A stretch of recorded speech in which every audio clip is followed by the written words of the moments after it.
We're here at Frederick's Restaurant with Frank Warren. Just announced the undercard for the massive Fury Chisora fight in July. Billy Joe Saunders on that, one fight away from a world title. Could you tell us a bit more about his opponent? Yeah, well, he's fighting Emmanuel Blandemura, who's 22-0, hasn't lost a fight. Obviously, he comes from Rome in Italy, and the fight is actually to become the mandatory challenger to Quinlan. So I'm looking forward to the fight, and I'm hoping Bill comes through, because if he does, then he'll be in that position, and then hopefully the world title will follow. And this is, of course, going to be Bill's first fight since September last year. He's had problems with his hands. Yeah. Could you tell us a bit about that and how it's going now? Well, since he's turned pro, he's had operation on his right hand, and he's obviously had a problem with his left hand. It's just one of those, unfortunately, it's one of those things that he's had to live with, and it's sort of, had him to have these little breaks in between. He hits a little good run, then the injury reoccurs. So it is what it is. Hopefully now it'll hold up, and he can move forward. This is the third fighter he's fought on the trot who's undefeated. So that in itself is a bit of a thing, I think, on his behalf.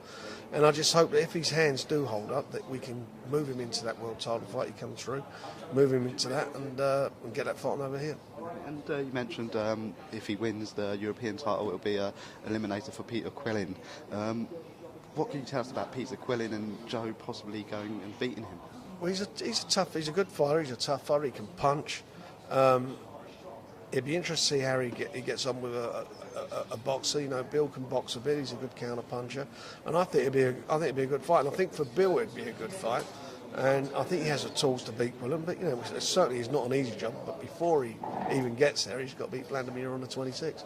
He wants to be the first traveller to win a world title fight.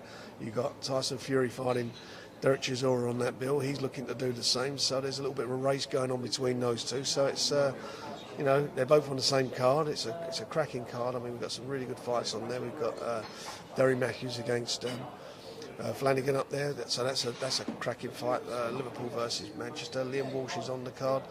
Some really good fights on. And of course, the middleweight division at the moment, there's some great champions in there. There's some great domestic bouts possibly as well. And someone that's kind of been linked with a fight with Billy Joe is someone that started appearing on a few of your shows, Chris Eubank Jr. Do you think that's something we could see happen in the near future? Yeah, I think we can. Chris keeps winning, which I'm sure he will do, and he steps up in opposition. If Bill wins the world title, what a great defence that'd be, him against Chris Jr. Bill and Chris would be a fabulous fight for the fans, and I know there's no love lost between the two of them. And going on to the main event on the night in July, been a lot of back and forth between Tyson and Derek up in Manchester at the Printworks the other week. What do you make of all of that? And Tyson's comments about Derek taking drugs? Well, that's stupid comments. There's no way that Derek's do that, and he gets tested regularly anyway. So that just might happen. Look, it's coming up to the fight. We're about 10 weeks away. It's looming. The fight is going to happen, and sometimes, especially when you've got two sort of volatile guys like Derek and Tyson, that silly things are said, or some silly things happen. Thankfully they haven't. There's been no physical stuff before the fight, but it's a big fight for them. The winner of that, as I say, will be one of Klitschko's mandatories. So there's a lot riding on it. Tyson's undefeated. Derek's rehabilitated himself. He's got his career back on track. He's in the best shape he's ever been in. He's got the bit between his teeth. Tyson's, like Derek's, a proud man. He won't want to lose his undefeated record. So you're going to get tension. It is what it is. They're fighters. As long as they don't step over the line, it's part sometimes of the game. I don't condone the silly stuff and the allegations of drugs, but we all know that this is going to be a good fight.